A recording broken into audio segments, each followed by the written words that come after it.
Queridos, a paz e a graça do Senhor Jesus Cristo. É motivo de alegria estarmos na presença do nosso Deus. Eu sei que cada um de nós talvez tivesse alguma palavra de agradecimento por algo que o Senhor esteve realizando na sua vida, na vida de algum parente, na vida de algum amigo. E a gente poder agradecer a Deus pelo dom da vida, agradecer a Deus pela provisão diária, agradecer a Deus pelo seu cuidado para conosco, porque apesar das nossas falhas, dos nossos erros, o Senhor é um Deus de misericórdia. É Ele que pode restaurar a nossa vida. É Ele que tem poder de trazer aquele que está morto à vida. E é por isso que nós louvamos e glorificamos o nosso Deus, porque Ele não mudou. Ele é o mesmo ontem, hoje e o será para todo sempre. Amém? Na nossa caminhada com Cristo, queridos, nós percebemos muitas coisas na nossa vida cristã. Dentre elas, são as preocupações, são os fardos, são as lutas que nos acompanham. Nós não estamos isentos, nós não estamos imunes das provações. E às vezes, algumas perguntas começam a povoar a nossa mente. O que o amanhã trará? Diante desse quadro tão difícil que muitos vivem, né? O que nós podemos pensar acerca do futuro? Nós vamos gozar de uma boa saúde? Ou a doença vai bater à nossa porta? Quem cuidará de nós na nossa velhice? Os solteiros se perguntam se algum dia vão se casar. E os casados olham para os divórcios que cada vez aumentam e se perguntam se conseguirão manter-se casados. Nos perguntamos onde estaremos daqui a 10 anos. E enquanto isso, além das dúvidas, das perguntas que nos amedrontam, o mundo também, através das manchetes da televisão, das redes sociais, nos fazem agitar no frenesi do temor do que possa acontecer em breve. O pânico atinge os mercados globais. Hoje um país não administra somente as suas finanças, porque é muito influenciado, né, por essa globalização. A varíola dos macacos avança no território brasileiro. E aí alguns já começam a se preocupar com mais essa enfermidade, essa doença. A Coreia do Norte ameaça lançar mísseis nucleares. Meu Deus, quantas tragédias se abatem e nos deixam aterrorizados, atemorizados. São tantas as notícias que nos causam medo, pânico, terror. Por exemplo, a pandemia da Covid-19 nos lembrou que nós não estamos no comando. Mesmo com todo o avanço da medicina, com todo o conhecimento tecnológico, só no Brasil foram mais de 677 mil mortos. Quantos meses de lockdown nós não passamos em 2020? O medo tem se infiltrado em todos os lugares, classes sociais e culturas. Mas o que a Bíblia tem a dizer sobre isso? Será que nós precisamos nos manter reféns do medo? Há alguma promessa de Deus para as nossas vidas que nos ajude a vencer o medo? Nos nossos cultos de ensino da palavra de Deus, nós estamos estudando a série As Grandes Promessas de Deus. E nesses dias de incerteza, nós precisamos nos concentrar nas promessas que Deus fez para o seu povo, para a sua igreja. Assim eu quero aproveitar também e pedir a você que nos acompanha através do YouTube, a se inscrever no nosso canal. É muito importante que você participe conosco, porque isso vai ajudar para que a palavra de Deus alcance outras pessoas. Mas não apenas se inscreva, acione o sininho que é para você receber novas postagens, deixe o seu like, o seu comentário e principalmente, compartilhe o link dessa mensagem para que você possa estar semeando a palavra de Deus. Nós, nesta noite, escolhemos como tema a resposta de Deus ao medo. E no início desse nosso estudo eu quero apresentar a você 3 verdades que devem nos encorajar. A primeira delas, não se preocupe com o amanhã, porque Deus já está lá. Deus já está cuidando de tudo. O Senhor é aquele que tem as chaves do tempo em suas mãos. nada foge ao controle de Deus. Segunda verdade, Deus promete estar com você, não importa a situação, por mais difícil que seja o problema que você está atravessando, por maior que seja a luta que você está enfrentando, a misericórdia do Senhor dura para todo sempre. E a terceira verdade, Deus tem você em seu coração, nesse exato momento. Deus não te abandonou. Apesar, talvez, da dificuldade que você está vivendo, da luta que você está passando, do sofrimento que você está atravessando, o Senhor está com você. Ele não vai te esquecer. A todos os nossos medos, o Senhor simplesmente diz: estou sempre com você. E isso, querido, isso nos leva ao texto que meditaremos nesta noite. Assim eu quero convidá-lo a abrir sua Bíblia na Epístola aos Hebreus, capítulo 13. Nós vamos ler a parte final do versículo 5. Hebreus, capítulo 13, a parte final do versículo 5, que diz assim: Deus mesmo disse: nunca o deixarei, nunca o abandonarei. É interessante, queridos, porque esse capítulo 13, o autor da carta aos Hebreus está falando dos deveres sociais, está ensinando, orientando, exortando aqueles irmãos em Cristo, como eles deveriam se portar no seu dia a dia, diante da sua responsabilidade, dos seus compromissos, dos seus deveres. E aqui, em especial, quando o autor da carta faz essa declaração, ele está falando acerca da avareza, ele está falando acerca daqueles que têm amor ao dinheiro, que a sua preocupação é muito mais com ter do que com ser. E aí o autor diz assim: seja a vossa vida sem avareza, contentai-vos com as coisas que tendes. É claro que nós podemos e devemos buscar melhorias. Quem faz, por exemplo, o ensino fundamental, deseja fazer o ensino médio, cursar uma faculdade, uma pós-graduação. Quem está iniciando a sua atividade profissional, às vezes entrando numa firma, numa determinada função, sempre se projeta estar crescendo, aprendendo coisas novas, ganhando mais. E é claro que tudo isso a gente pensa também para trazer benefícios para a nossa família, para sermos abençoadores da obra de Deus. Tudo isso é bênção. Mas quando o autor da carta diz: contentai-vos com as coisas que tendes, é no sentido de que o nosso amor não pode estar no ídolo que é o dinheiro. O dinheiro não pode ser o fim, mas um meio para a gente ser bênção na vida de outras pessoas. E aí ele continua, porque ele tem dito: de maneira alguma te deixarei, nunca jamais te abandonarei. O autor da carta aos Hebreus está dizendo assim: olha, o nosso Deus, o teu Deus, há de suprir as tuas necessidades. Deus está te dizendo nessa noite: de maneira alguma te deixarei, nunca, jamais te abandonarei. O cuidado de Deus é em todas as áreas da nossa vida, na área financeira, na área emocional, na área espiritual, é com relação aos sonhos que nós projetamos diante daquilo que desejamos alcançar. Esse é o cuidado de Deus, é o cuidado com a sua igreja. Quantas adversidades a igreja do Senhor já não passou, perseguições, mas até hoje, a igreja do Senhor tem permanecido, porque é Deus que está no controle de todas as coisas. Ele é o Senhor da igreja, Ele é o Senhor de todo o universo. O pastor Charles Spurgeon, ele aponta 4 exemplos de muitos outros constantes na Bíblia, aonde Deus fez uso dessa expressão, de que não nos deixaria, de que não nos abandonaria.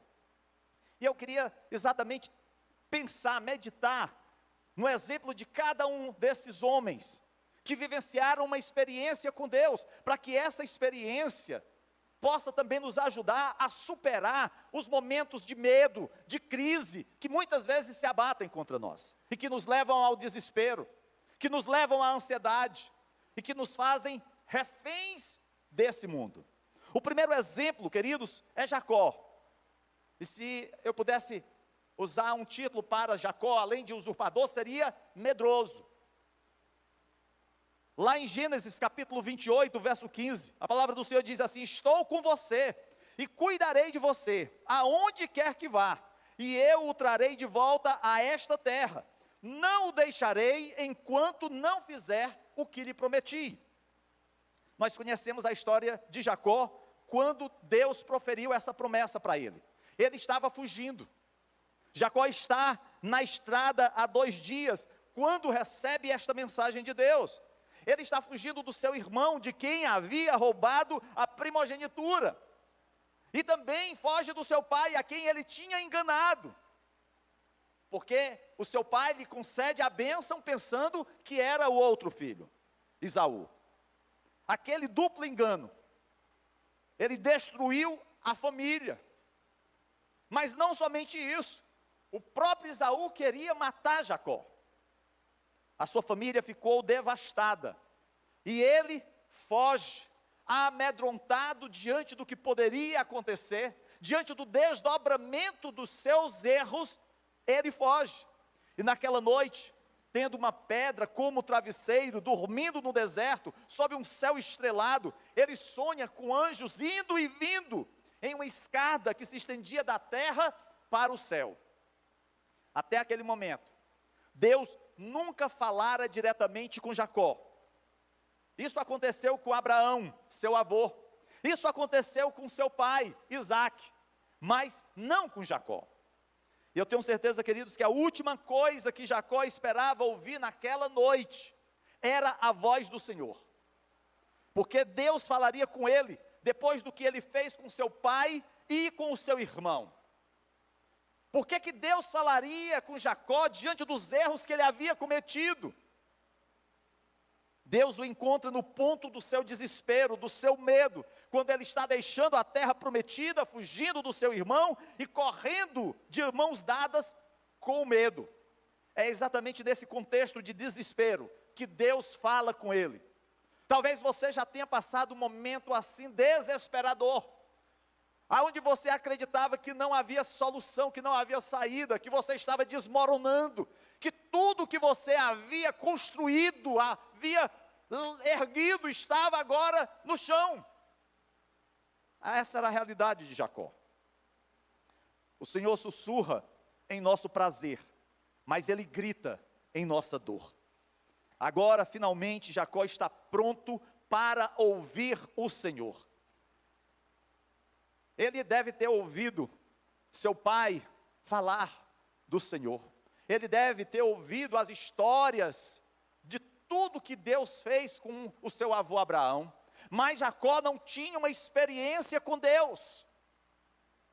Mas naquele momento, diante do sofrimento, diante do medo, Jacó passa a ter uma experiência íntima e profunda com Deus.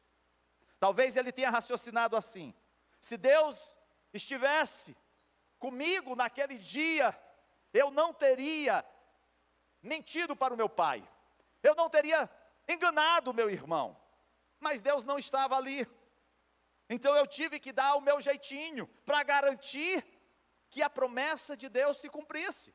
Às vezes nós queremos tomar o lugar de Deus, queremos fazer as coisas do nosso jeito, e não esperamos o tempo de Deus, não aguardamos aquilo que Deus há de realizar em nós e através de nós. Aqui está a mensagem de Deus: Jacó, estou mais perto de você do que você pode pensar. E é isso que Deus diz para cada um de nós. Quando nós nos abatermos diante dos problemas, quando o medo chegar até nós, Deus não nos tem abandonado, pelo contrário, Ele sempre está conosco. Jacó se sente culpado pelo seu passado. Jacó sente medo do seu futuro. Jacó vê a incerteza do seu presente. E a tudo isso, Deus simplesmente diz: estarei com você. Queridos, a presença de Deus na nossa vida é a solução para a culpa. A presença de Deus na nossa vida é a solução para o medo. A presença de Deus na nossa vida é a solução para a ansiedade. Todos nós precisamos aprender que não há lugar onde Deus não esteja. É como o salmista no Salmo 139 diz: se eu suba aos céus, lá estás, se desço ao Hades, ao mais profundo abismo, ali tu estarás. Assim como Deus perscruta, sonda o nosso coração, e não há nada que possa ser feito às escondidas. Podemos esconder de alguém, podemos esconder das pessoas que amamos, mas jamais, em momento algum, vamos esconder de Deus. E quando o sentimento de culpa, de acusação do inimigo, quer nos amedrontar, para nos destruir, para nos levar à cova, o Senhor nos diz: eu estou contigo. É o cuidado de Deus, é a misericórdia do Senhor. É esse Deus que cuida da nossa vida, apesar dos nossos erros, apesar das nossas falhas. Mas há um outro exemplo que nós podemos aprender, que é a própria nação de Israel. E aí a gente poderia chamar, se fosse para dar um título, seria aterrorizados. A cena muda agora para os judeus. Eles estavam prestes para entrar na terra prometida. Haviam caminhado com Moisés desde o Egito até as portas de Canaã. Moisés contempla toda a terra da promessa. Já está avançado em idade, está prestes a ser recolhido. Ele conhecia os inimigos, sabia que as nações que moravam naquela terra eram nações poderosas, preparadas para a batalha. Suas cidades eram fortificadas. Mas, acima de tudo, Moisés cria na promessa de Deus. E lá em Deuteronômio capítulo 31, verso 6, Moisés traz uma exortação ao povo. Ele diz: sejam fortes e corajosos, não tenham medo, não fiquem apavorados por causa deles, pois o Senhor, o seu Deus, vai com vocês. Nunca, nunca os deixará, nunca os abandonará.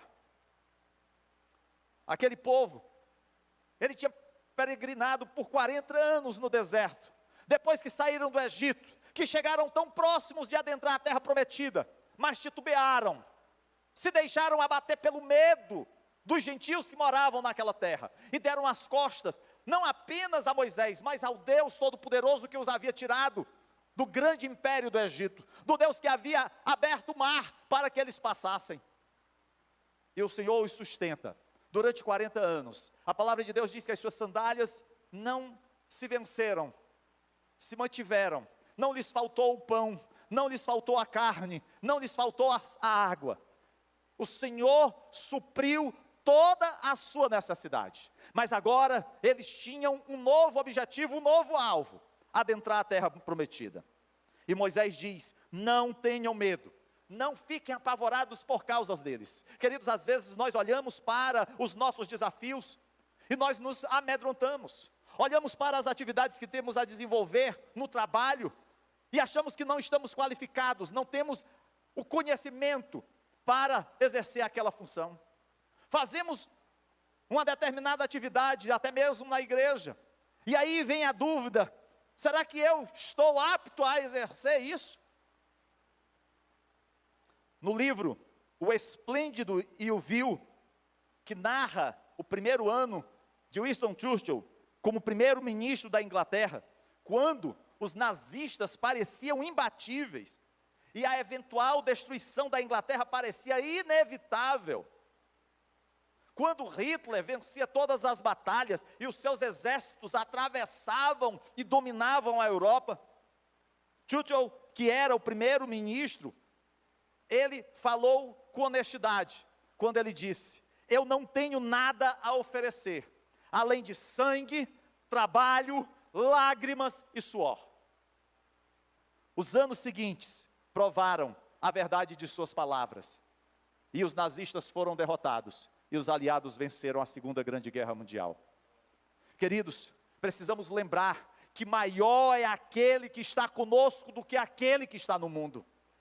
Podemos às vezes até mesmo sermos envergonhados na batalha, sofrermos percalços, derrotas. Mas a palavra de Deus diz que o cair é do homem, mas o levantar, o erguer-se é do Senhor. Não podemos nos deixar abater. Se formos ouvir a voz do inimigo, ele será sempre o acusador. Ele será sempre aquele que vai querer nos arrastar para a destruição. Esse é o objetivo dele: roubar a nossa comunhão com Deus, matar a nossa intimidade com o Senhor, destruir qualquer possibilidade de restauração. Esse é o alvo dele. Mas, se ele veio fazer isso, precisamos lembrar que nós temos um advogado, que advoga as nossas causas. É ele que pode restaurar o nosso viver. Cada um de nós aqui certamente teria exemplos a dar acerca da restauração que Deus operou em nossas vidas. Se não fosse a misericórdia de Deus, não estaríamos aqui. O desafio da terra prometida era para os israelitas um problema matemático, porque ali moravam grandes nações, com exércitos poderosos, que se fossem somados, em muito passariam o exército de Israel. O povo de Deus aparentemente estava condenado à derrota, antes mesmo de começar a guerrear. Mas a questão sempre é: quem está ao lado do povo do Senhor? Quem está ao teu lado? O mundo inteiro pode querer levantar-se contra você, mas lembre-se, é o Senhor que te concede a vitória. Deus está com você, você não pode perder. É simples assim. Se haverá sangue, trabalho, lágrimas e suor, é uma certeza, porque na nossa caminhada nós vamos passar por tudo isso. Não estamos blindados dos problemas, das provações, mas tendo Deus ao nosso lado, você e eu não perderemos. Essa foi a mensagem que Moisés deu ao povo de Israel. Mas há um terceiro exemplo, Josué.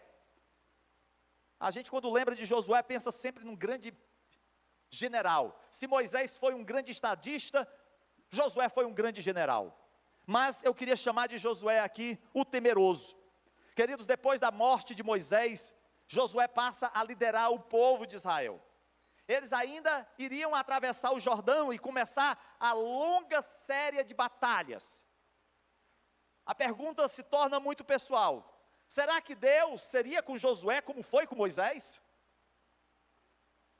E lá em Josué capítulo 1, verso 5, há uma promessa de Deus para Josué que diz assim: ninguém conseguirá resistir a você todos os dias da sua vida. Assim como estive com Moisés, estarei com você. Nunca o deixarei, nunca o abandonarei. Queridos, ao pensar nessa promessa estupenda, não esqueça essa pequena frase: como estive com Moisés. Josué sabia tudo sobre Moisés, ele sabia tudo o que havia acontecido, como Deus havia chamado Moisés, a vida de intimidade de Moisés com Deus, como Deus usara Moisés para libertar o povo de Israel. Ele lembrava-se das pragas no Egito, ele se lembrava de cada detalhe. Mas, naquele momento, Josué tinha uma grande batalha, um grande desafio: vencer o seu medo interior, de não ser tão competente como fora o líder anterior. Às vezes, a gente vai suceder a alguém no trabalho, e bate aquele medo: será que eu vou conseguir dar conta do recado como o meu antecessor fazia? Às vezes até mesmo na igreja. Por 40 anos, as sandálias do povo de Israel nunca se desgastaram, não ficaram sem comida, não perderam uma batalha, sobre a liderança de Moisés. Que grande homem! Mas, queridos, eu não culpo Josué por se sentir temeroso, desqualificado.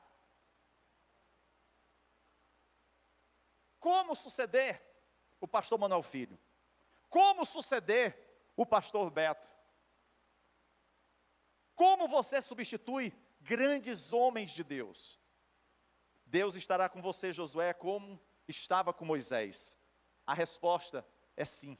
Deus está conosco. É Deus que está no comando da nossa vida. Porque Deus, Ele diz para cada um de nós: nunca te deixarei, nunca te abandonarei. E essa é uma promessa maravilhosa de Deus. E essa promessa do Senhor, ela se faz presente, não porque nós tenhamos escolhido ao Senhor, mas porque Ele nos amou primeiro. Foi Ele que estendeu a sua mão em nossa direção. Nós não fomos nem como Esther, de chegar à presença do rei. Foi Deus que estendeu a sua mão, quando nós ainda estávamos perdidos, quando nós ainda estávamos no lamaçal. Foi Ele que nos recolheu e nos colocou na rocha, e nos limpou de toda a sujeira, de toda a podridão, e nos fez novas criaturas. E não somente isso, nos deu o título de sermos filhos seus. Eu quero dizer para você que Josué batalhou pela terra. É verdade que Deus não o desamparou, mas ele precisou ir à luta. E eu quero dizer isso para você também. Você não precisa, você não pode esperar a bênção de Deus em berço esplêndido. Berço esplêndido só serve para o hino.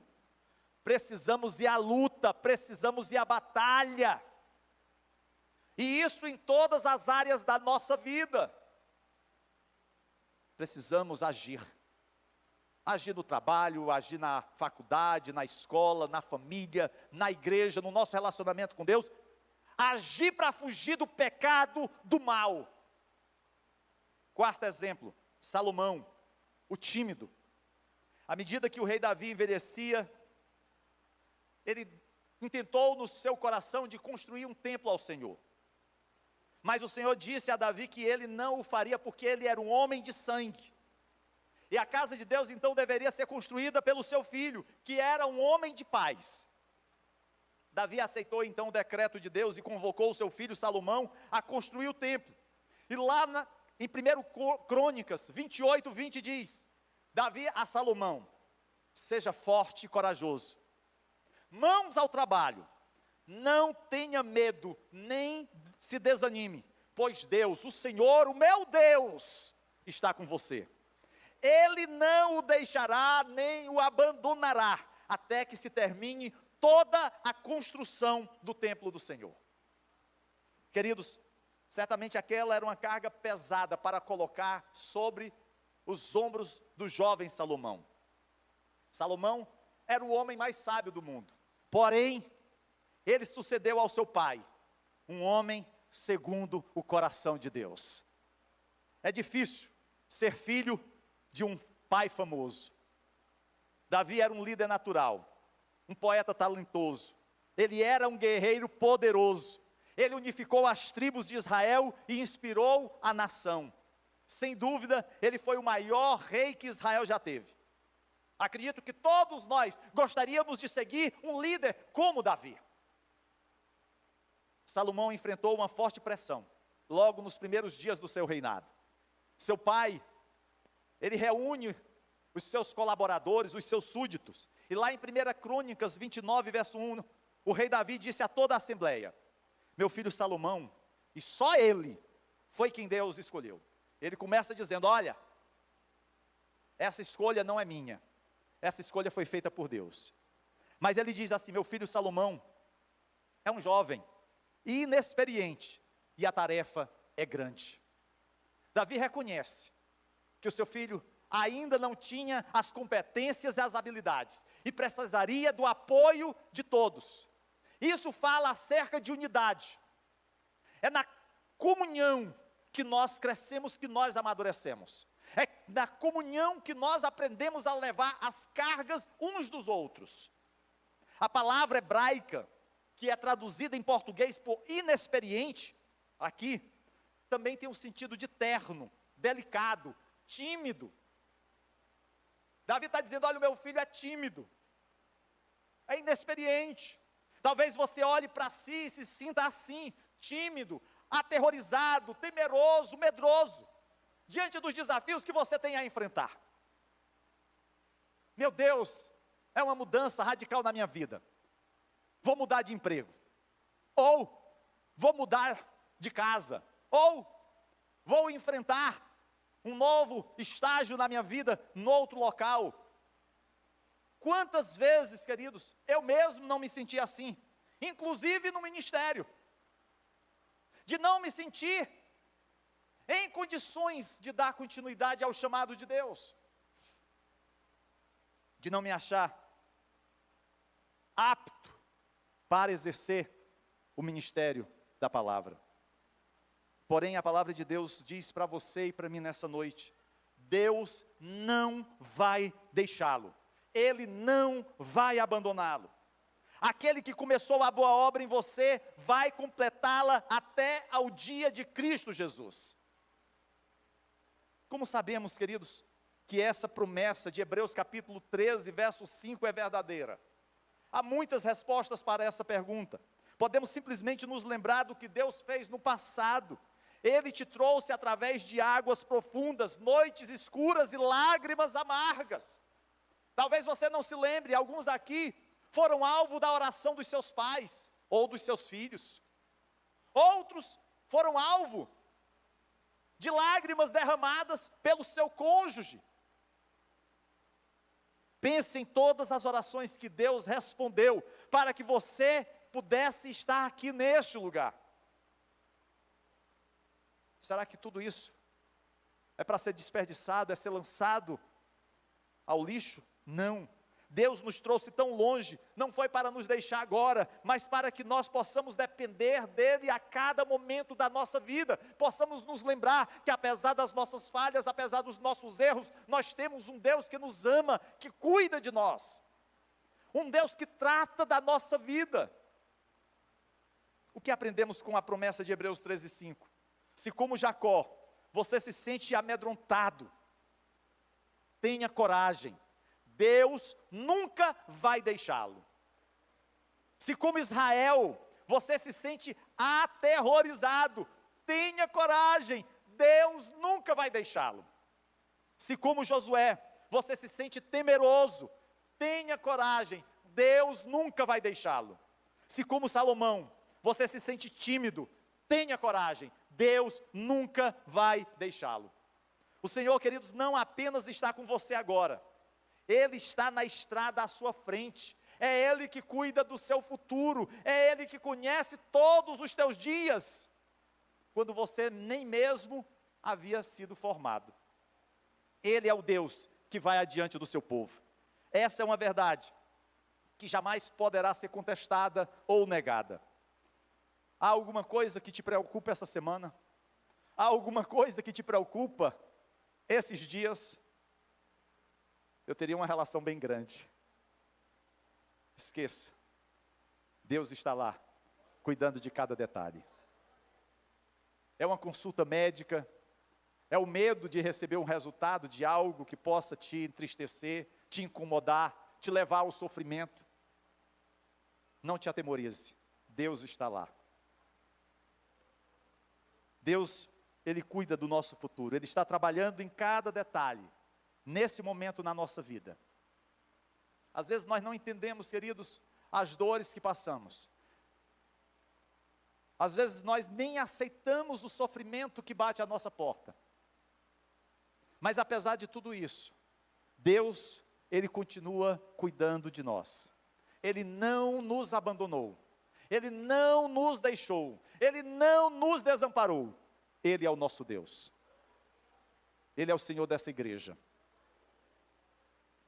Mesmo que erros, que falhas, que pecados possam nos abater, nos entristecer, mesmo que na caminhada olhemos e vejamos que poderíamos ter feito melhor, termos ido um pouco mais, nós podemos saber que Deus está sempre conosco, nos segurando a mão e nos ajudando a prosseguir, não retroceder, não paralisar frente ao medo, mas poder acreditar que o nosso Deus é o Senhor da nossa vida, é o Senhor da nossa família, é o Senhor da igreja, e assim nunca estaremos sozinhos. nunca Ele nos abandonará. Em nome de Jesus. Amém e amém. Eu gostaria, queridos, nessa noite, de ter um momento de oração. Na verdade, eu pensei até em não trazer essa palavra, e fazer desse culto um culto de oração. Mas eu entendo que o inimigo, ele procura de todas as formas tirar o nosso foco de Deus, tirar a nossa visão daquilo que o Senhor tem preparado para nós. E nós precisamos ser fiéis ao Senhor. Precisamos, queridos, andar nos caminhos do Senhor. O inimigo, ele sempre vai querer nos destruir. O inimigo sempre vai querer lançar contra nossas vidas setas para tirar nossa paz. Precisamos estar firmes nos caminhos do Senhor.